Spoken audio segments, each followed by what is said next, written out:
There's a strange season in business that I feel like no one really prepares you for. I know I wasn't fully prepared because I'll share about that later, but it's that season where your brand wants to grow before you feel ready to let it grow.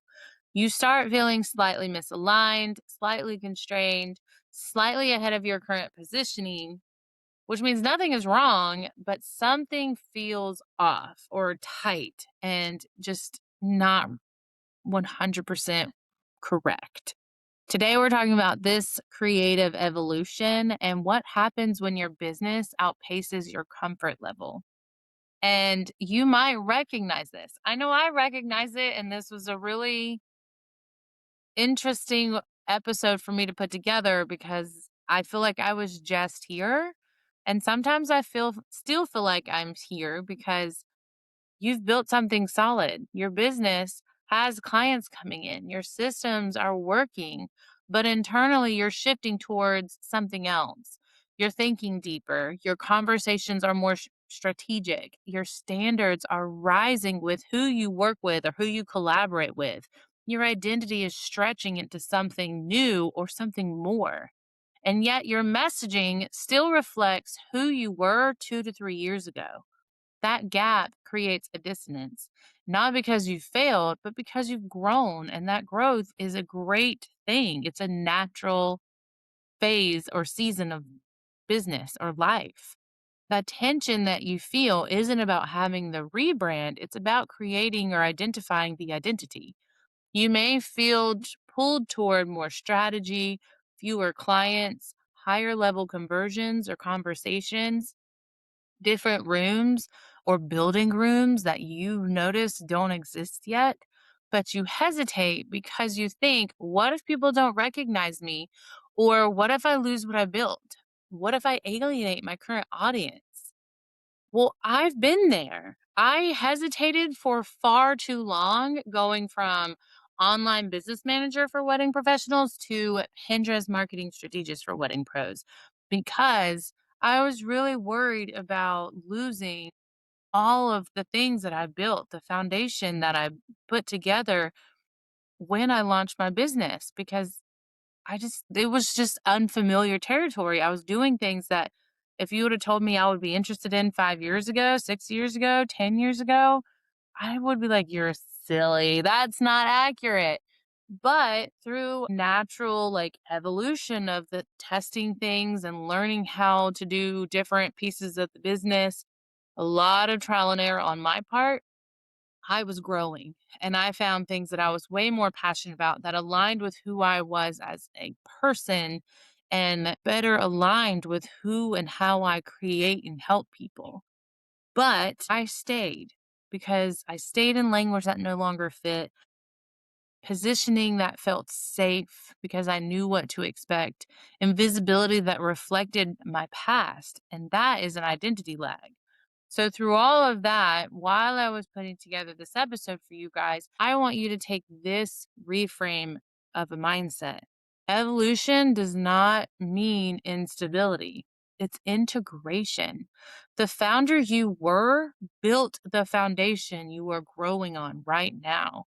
The founder that you're becoming is building that next layer. They are preparing you for the next phase or season of your business. But if you grip too tightly to that old identity, your visibility starts to feel forced and you're adding hurdle upon hurdle upon hurdle, keeping you from actually progressing and moving forward. And you're going to stay stuck on this productivity, like busyness loop and not actually going anywhere because your messaging no longer matches your mindset. And when your messaging lags behind identity, marketing starts to feel heavy. Most founders don't resist growth because they're afraid of change. They resist it because they're loyal to the audience that supported them early on when they were just getting their feet wet in entrepreneurship, loyal to offers that paid the bills, loyal to the positioning that once worked. But loyalty to the past can quietly and heavily limit the future of your business. Your business does not need dramatic reinvention, but it does need subtle realignment. And I know I talk about alignment a lot, but it is that important. This is where marketing reveals everything. If your content feels stale, if your visibility feels slightly inauthentic, if your positioning feels outdated in any way, it's often because your identity has already evolved, but your public expression just hasn't caught up yet. Pinterest is particularly revealing here because search based visibility requires that fine tuned clarity. You can't rank for who you used to be. You have to declare who you are right now, and search rewards that conviction, and conviction requires release. Creative evolution also does not require drama. Thank goodness. But it does require honesty, like nitty gritty honesty. You don't have to down your brand, announce a complete reinvention, start from scratch. You may just need to refine your language, clarify your positioning, narrow your focus a little bit, or raise your standards publicly. Loosening your grip on the old identity creates space for the new one to breathe and grow and foster long term growth. So ask yourself this week, where has my identity evolved, but my visibility hasn't caught up yet? And what would shift if I allowed my brand to actually grow with me? Sit with that, marinate in it.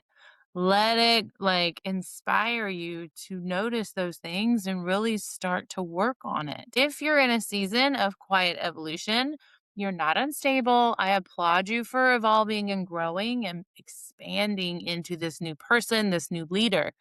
If you want clarity on whether your visibility still reflects who you are now, the Veil Visibility Audit gives you that perspective. And if you're ready to align your content with the strategist you're becoming, the Styled Pin Collection supports the shift without overwhelm. You do not have to reinvent yourself for this evolution to occur. You just have to stop holding on to who you used to be. I hope you guys enjoyed this episode.